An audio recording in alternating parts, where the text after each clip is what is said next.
20% of the population is living with full-blown magnesium deficiency. Now, how do you know if you have magnesium deficiency? We're going to talk about one of the most important things that is missed by traditional medicine. It's so easy to treat, that creates so much suffering that most people don't know about, and that about 45% of Americans are severely deficient in or insufficient in. And what am I talking about? I'm talking about magnesium problems, either insufficiency or true deficiency of magnesium.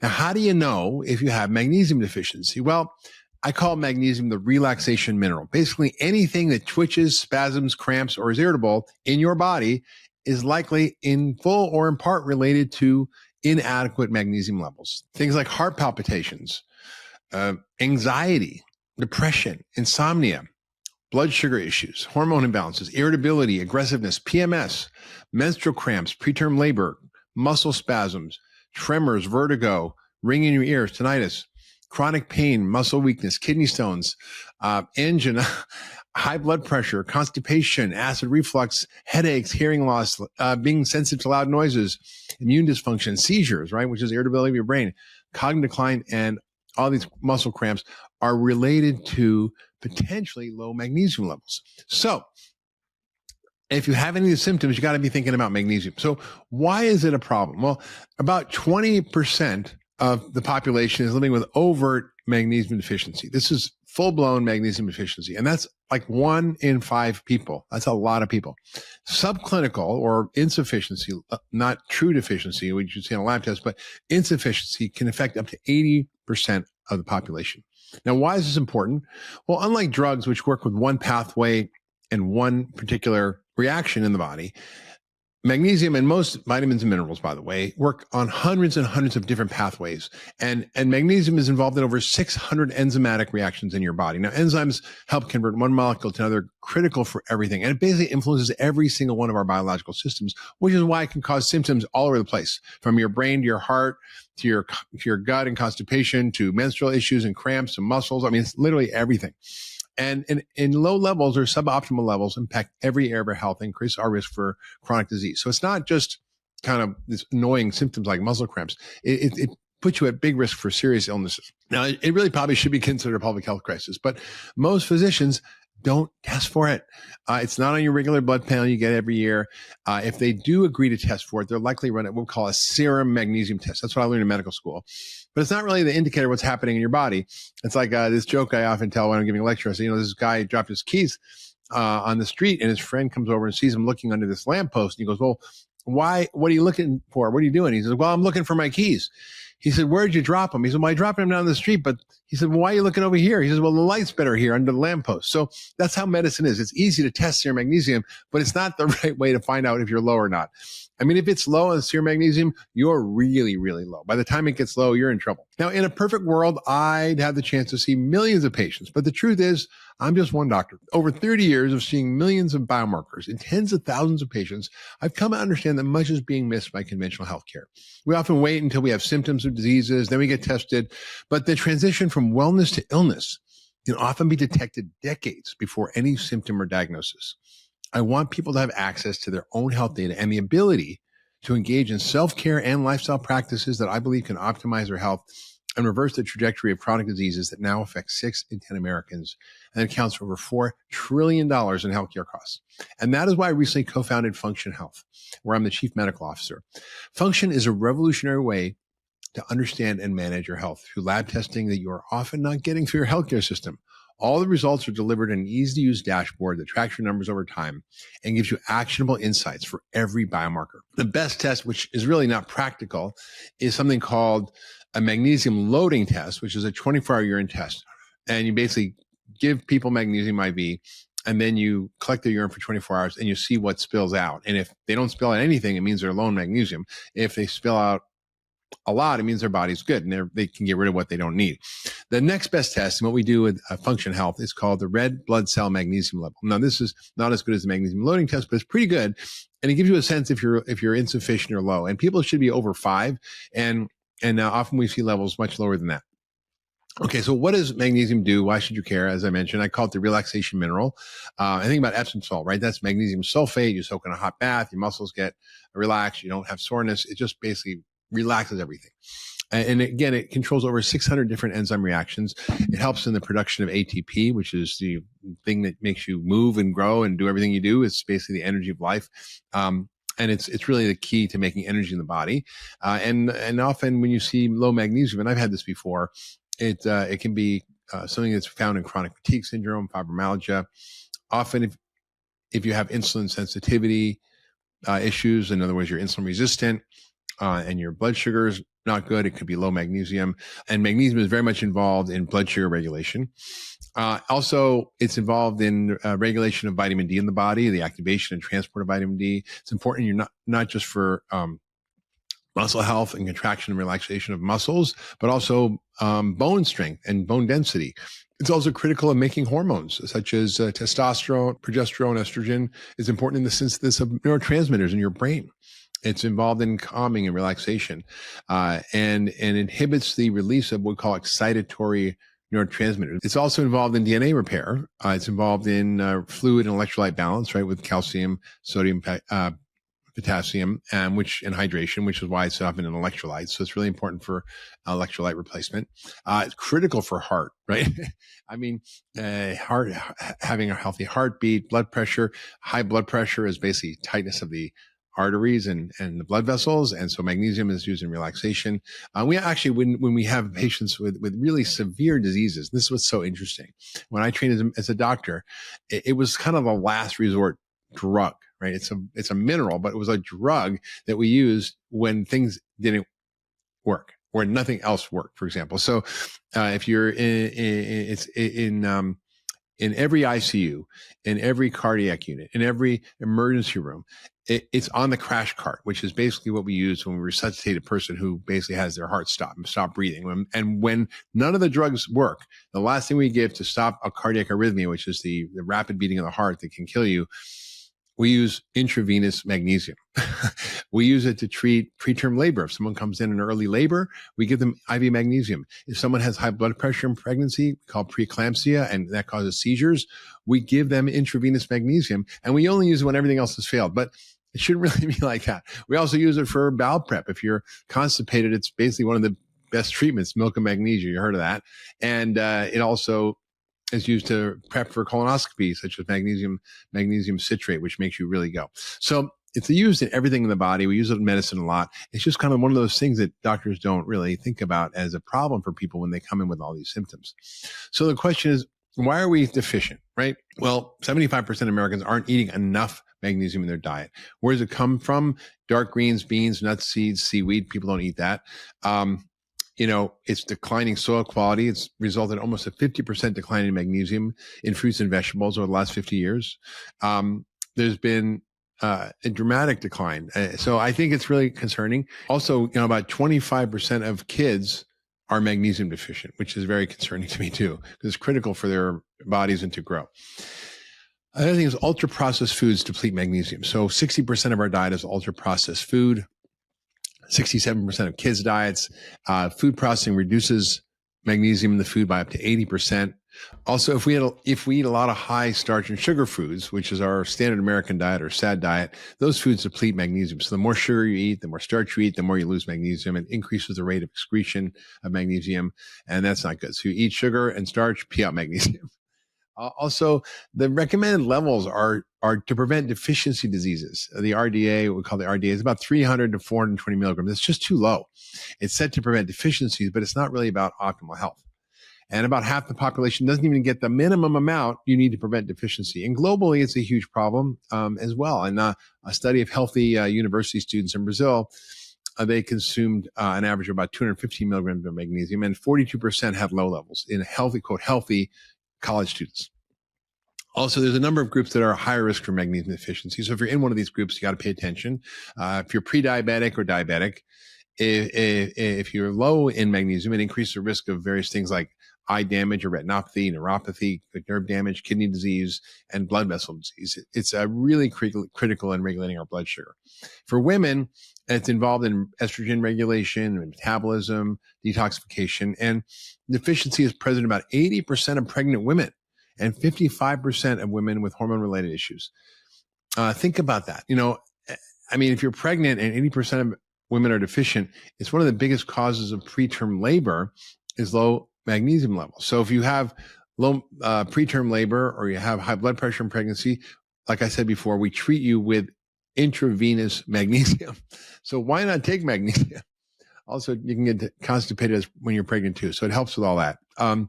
84% of postmenopausal women with osteoporosis had low magnesium. So this is just a rampant problem.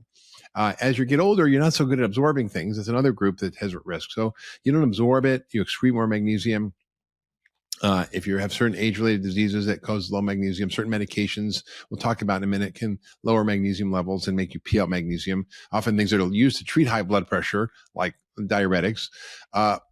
If you look at hospitalized patients, 65% of people who are critically ill, who are admitted to the ICU or intensive care unit, were magnesium deficient. And with COVID-19, we saw also those who had the highest magnesium intake had the lowest levels of inflammation and had 70% lower odds of developing severe symptoms. So just taking magnesium can reduce the inflammation if you get COVID and reduce your risk of having severe COVID by 70%. That's amazing. And this is completely safe. Unless you have kidney failure, is an incredibly safe mineral to take. Now, the other thing you should know is most doctors don't think about it unless you're in an extreme situation, like we talked about, whether you have preterm labor and arrhythmia or having seizures from pregnancy or high blood pressure in pregnancy. We just don't think about it, but we should. And again, as I mentioned, if it's tested, it usually is a serum magnesium, which doesn't reflect whole body. It's only about 1% of the magnesium in your body. 99% is in your tissues, your bone, muscle. The body has really tight regulation methods for magnesium, and it pulls from the reservoirs in your bone or muscle if you're needing to keep levels stable. So if your whole body is depleted, it's going to be hard to replenish. And normal serum magnesium levels are about 1.8 to 2.3, but I think anything under 2 is linked to increased health risks, and optimal levels should be over 2. So if you're getting a serum magnesium, it should be over 2, but I don't like that. I like the red blood cell magnesium. So functional medicine looks at this a little bit differently. We look at, comprehensive testing, look at what's going on with all their biomarkers, and we look at red blood cell magnesium. It's a way more accurate reflection of whole body magnesium. It measures intracellular magnesium, which is where often it needs to be to do the job. It reflects the magnesium content of muscles and bones. It has a longer half-life. It's less prone to fluctuations from your diet, and it correlates with clinical symptoms. So it's a really good biomarker that is part of the function panel that you're not getting when you go to your regular doctor. For sure, it's not on your annual panel, and it's probably not on any panel that they do at all if they're going to measure magnesium. The other things you can kind of look at in relation to magnesium that are part of the function panel include kidney tests like creatinine and BUN, vitamin D levels, because low levels are often associated with low levels of magnesium absorption, just like calcium absorption. Calcium levels are also interacting, potassium levels, low levels of potassium or calcium can be an indicator of low magnesium. If you're high in sodium, another clue that you might have a low magnesium. If your blood sugar is high, your insulin's high, your A1C, your average blood sugar is high, blood sugar control, that's a sign of low magnesium. So a lot of things you can look at to kind of get a clue that you might be magnesium deficient. Another hormone that's important that you should look at is parathyroid hormone. And we also think it's important to look at that. And magnesium can be involved in the release of parathyroid hormone from the parathyroid gland in the neck. And if your parathyroid levels are low, you're going to have low magnesium. So it's important to look at all this stuff, look at your EKG, look at your heart function. So there's a lot of ways to look at magnesium, but the key is a red blood cell magnesium to start. What are the root causes of having an abnormal magnesium or low magnesium? Well, our diet, right? Our SAD diet, or standard American diet, as I mentioned, salt and sugar make you pee out magnesium and starch. Phosphorus also, that's in soda, right? Colas, particularly food additives. And all these things are used in ultra processed foods, and that causes us to basically pee out magnesium. Coffee and alcohol also make us lose magnesium. And too much calcium from supplements, not a good idea either. Stress, another one. Chronic stress is a big factor because obviously when you have a magnesium, your nervous system is relaxed, your body's calm.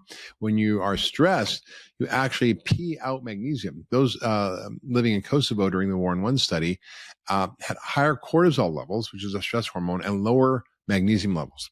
Also, if women have heavy periods, it's another factor that can cause low magnesium.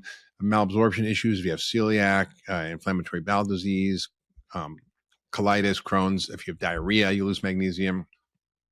If you have diabetes and you're peeing too much, you lose magnesium. If you have kidney damage, you'll have magnesium issues.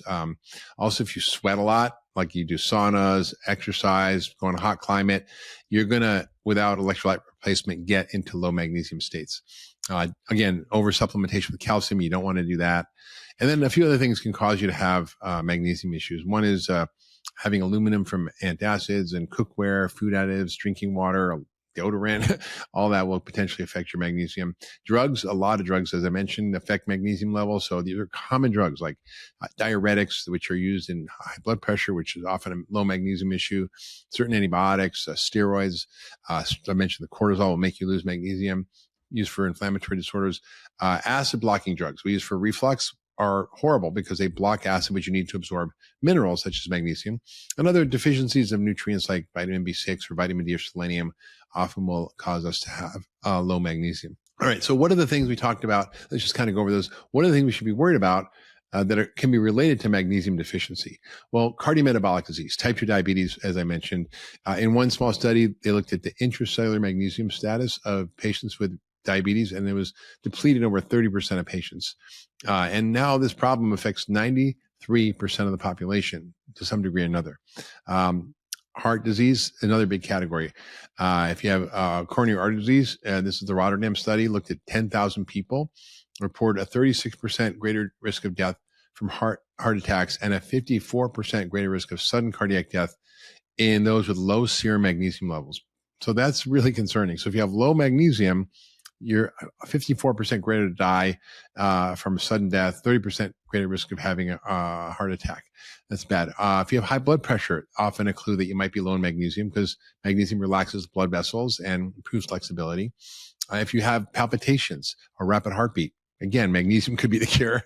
Heart attack, strokes, and a blockage in your arteries. Again, studies show that this was a cross-sectional study published in Nutrition, Metabolism, and Cardiovascular Disease, showed that otherwise healthy Koreans with the lowest serum magnesium had 2 times the risk of having calcium buildup in their heart, which is a huge clue that there's atherosclerosis or plaque development. And also it's involved in calcium metabolism. There's too much calcium, not enough magnesium, it's a problem. You've had a stroke. Those with highest versus lowest magnesium intake had a 40% reduction in all-cause mortality versus the lowest intake. So basically, if you had high intake of magnesium and end up with a stroke, you're going to have a 40% reduction in your risk of death after. That's pretty good. It's low magnesium been linked to cataracts. It's been linked to headaches, obviously. In fact, American Academy of Neurology gives magnesium a level B rating as probably effective for the prevention and treatment of migraine. So often when someone comes in with a migraine to the emergency room, I would give them intravenous magnesium because it relaxes all the spasming blood vessels in their head and helps them relax. Osteoporosis, often we see it low in osteoporosis, as we mentioned.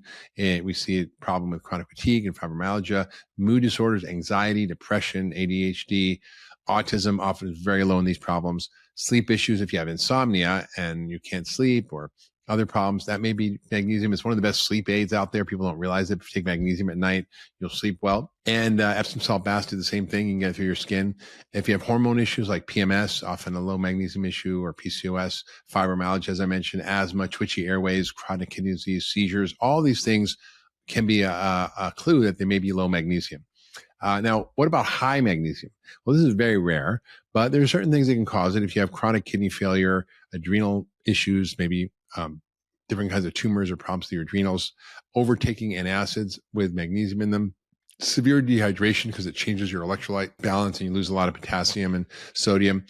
And the symptoms of it having high magnesium are nausea, vomiting, fatigue, low blood pressure, trouble breathing, and even respiratory problems and heart attack because it slows everything down. So basically, when we give IV magnesium to women who are in preterm labor, we watch their respirations because it slows down your respirations, it slows down your breathing, it slows down your heart, it relaxes everything. So the idea is if you have too much, it kind of relaxes things too much, and that's not good. Okay, so how do you address this? How do you address and treat magnesium deficiency? Well, just get rid of the causes, right? We just talked about that. Get rid of the crappy diet, the sodas, manage your chronic stress levels. Take a look at your medication. Are you taking acid blockers? Are you taking diuretics? What are you taking? Do you have certain health conditions that need to be addressed, whether it's diabetes or heart disease or other hormonal dysfunctions that can be addressed that actually will help you deal with this from the root cause? So it's really important to look at the causes and remove what's causing the magnesium deficiency. Maybe it's poor diet. Maybe it's taking stuff that's causing magnesium loss. So what should you do to actually improve your magnesium levels and to address magnesium deficiency or insufficiency? Well, first, you want to eat magnesium-rich foods. And what are those? Well, dark green leafy vegetables, things like spinach, Swiss chard, kale, collards, all that stuff is great. Arugula, avocados, cold water fish, mackerel, salmon, nuts are high in magnesium. Almonds, cashews, Brazil nuts, pecans, walnuts, seeds like pumpkin, chia seeds, dark chocolate, one of my favorite sources of magnesium, actually. Whole grains can be helpful. Non-GMO soy can be helpful too. I like tempeh. So the diet can be a big factor in replenishing magnesium. Also, you want to find healthy ways to manage stress, right? So active relaxation, yoga, breath work, gratitude journals, riding your bike, working out, getting in the sauna, cold plunges. There's a million ways to actually improve your stress response, whether it's, I use binaural beats with something called Newcom, which is some fun thing I've been trying, which basically puts you in a different neurotransmitter state, a different brainwave state. Also, make sure you replenish your electrolytes. If you're sweating, you're exercising, you're doing the sauna, make sure you use electrolytes that have sodium, potassium, and magnesium.